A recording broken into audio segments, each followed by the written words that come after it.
Okay, game changer review. First అందరికీ doubt ఉంటుంది, శంకర్ మా ఇండియన్ టూ తర్వాత అంత పెద్ద రాడ్ తర్వాత ఎట్లా చేసినని. దాంతో కంపేర్ చేసుకోవద్దు, అస్సలు చేసుకోవద్దు. ఈజీగా అసలు బెస్ట్ దాంతో పోలిస్తే. అసలు దాంతో కంపేర్ చేసిన పని లేదు. ఓవరాల్ సినిమా ఎట్లుందంటే యావరేజ్ ఉంది. అందరు వింటేజ్ శంకర్ అన్నారంటే CM drama, IAS IPS, so political drama అంటే మనకు ఆ సినిమాలో గుర్తొస్తే మీకైనా ఎవరికైనా.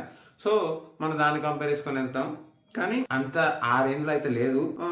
మనం యాక్చువల్గా ఈ సినిమా చూస్తే థియేటర్లో ఉండాలి, ఇంకా ఓటీటీలో మొబైల్లో చూస్తే మాత్రం అంత నచ్చదు. ఎందుకంటే సినిమా గ్రాండియర్ ఎక్కువ అంటే కొద్దిగా డబ్బులు ఎక్కువ స్పెండ్ చేసి మనం అనుకున్నట్టే ఇక ప్రెడిక్టబుల్ ఉంటుంది. ఎవరు ట్రైలర్ చూసిన తర్వాత అరే కొత్తగా ఏముంది అంటే నువ్వు స్టోరీ కోసం అంటే బుక్స్ చదువుకో, పోడ్కాస్ట్ వినుకో, లేకపోతే ఎవడని చెప్తే నేరేషన్ వినుకో. అందుకు సినిమాకి వెళ్ళవు కదా, చూపించే విధానం కానీ దానికోసం వెళ్తావు.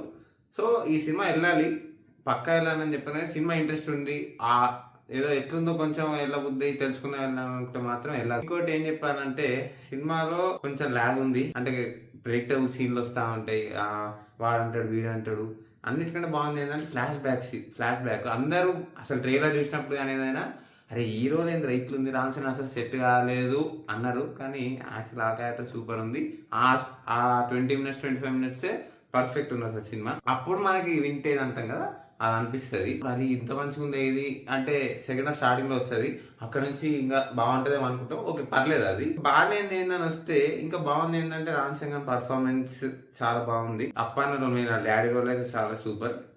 ఇంకా చెప్పాలంటే ఎస్జే సూర్య గారు యాక్చువల్ గా నేను ఎస్జే సూర్య గారు వీళ్ళనేసరికి ఏదన్నా స్పెషాలిటీ దయా కానీ ధనుష్ కోడి అట్లాంటి రోల్ అనుకున్నా, కాస్త కాదు నార్మల్ రోలే. అంటే ఆయన యాక్టింగ్ ఎట్లా చింపేస్తారు కానీ రోల్ మాత్రం కొద్దిగా నార్మల్ ఉంటుంది. సో అట్లా కానీ బాగానే ఉంటుంది. ఇంకోటి ఏంటంటే కొన్ని సీన్లు ఉంటాయి, అంటే వీడు పవర్ చూపించడం కానీ, అంటే రామ్ చరణ్ ఆఫీసర్ అయినాక సీన్లు కానీ, కొన్ని వానికి దమ్కి ఇచ్చే సీన్లు అవి బాగుంటాయి. మళ్ళీ ఈ ఫ్లాష్ బ్యాక్ సీన్లు మొత్తం కొన్ని ఎమోషనల్ సీన్లు, కొన్ని ఏమో అబ్బా ఎందుకు వీడు కావాలనేది ఇట్లా పెట్టిండు అదైతే అనిపిస్తుంది కొన్ని చోట్ల. ఇంకా బాగాలేంది ఏందని వస్తే మాత్రం ఆ లవ్ ట్రాక్ ఏందో కానీ ఆ లవ్ ట్రాక్ మనకు నచ్చట్లేదు. దీనిలో లవ్ ట్రాక్ కూడా అంత ఏం లేదు, మ్యూజిక్ కామెడీ అనుకుంటాం ఉన్నది కొంతసేపు అయినా అరే ఏంద్రా ఇది ఎందుకు ఇది అవసరం లేదు యాక్చువల్ కాడ, ఏదో ఇదికిద్దాం సరే ఉంటే వాళ్ళ కోసం వచ్చిన వాళ్ళు వస్తారు కదా అని పెట్టినట్టు అసలు అవసరం లేదు.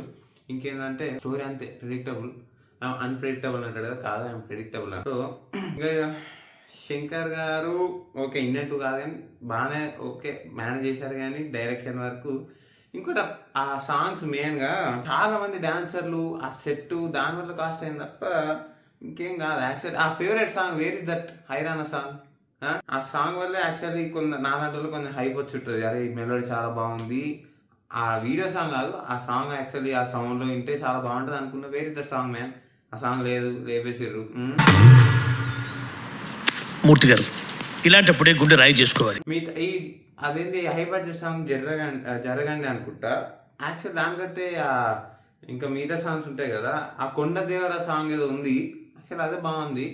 అంటే థియేటర్లో చూస్తుంటే అదే ఫుల్ గ్రాండ్ ఉండదు కానీ ఆ సాంగ్ బాగుంది. ఈ జరగండి సాంగ్ ఏదో గ్రాండ్ అన్నట్టు ఏదో 3Dలో అంటారు కానీ అది అంత నాకు అంత ఎక్కలేదు ఆ సాంగ్. ఇంకా రామచ్చ మధ్య స్టార్టింగ్ లో వస్తుంది, ఇంకా అసలు మాట్లాడుకోవాల్సిన సినిమా ఇది. కొద్దిగా రోత సీన్ సినిమాలో అనిపించింది. ఫస్ట్ సీన్ ఫైట్ సీన్ మనకు ఉంటుంది, హెలికాప్టర్కి వెళ్ళేవారు అది అవసరమా అన్న చెప్పు నువ్వే. అది ఏదో వాడు ఇట్లా చూపిద్దాం ఫైటర్ అన్నట్టు. యాక్చువల్ దాంట్లో ఉన్న విలన్స్ లాస్ట్ కొద్దిగా లింక్ ఉంటుంది తప్ప ఆ సీన్ ఇది మరీ టూ మచ్ అన్నట్టు. ట్రైన్ వస్తూ ఉంటుందంట, కత్తి పట్టుకొని పోయి వాళ్ళని ఇట్లా తాళ్ళు కట్టేస్తారు, వాళ్ళు ఒక్క సెకండ్ పారిపోతే ట్రైన్ వెళ్ళిపోతుంది. ఇట్లాంటి సీన్లే తగ్గించుకోవాలి. యాక్చువల్గా ఇండియన్ టూర్ మొత్తం ఇవే ఉంటాయి, ఇక్కడ ఇది ఒక్కటే. సో అసలు అది కూడా ఫస్ట్ స్టార్టింగ్ వస్తే అయిపోతుంది, తర్వాత రామచరణ సాంగ్ వస్తుంది.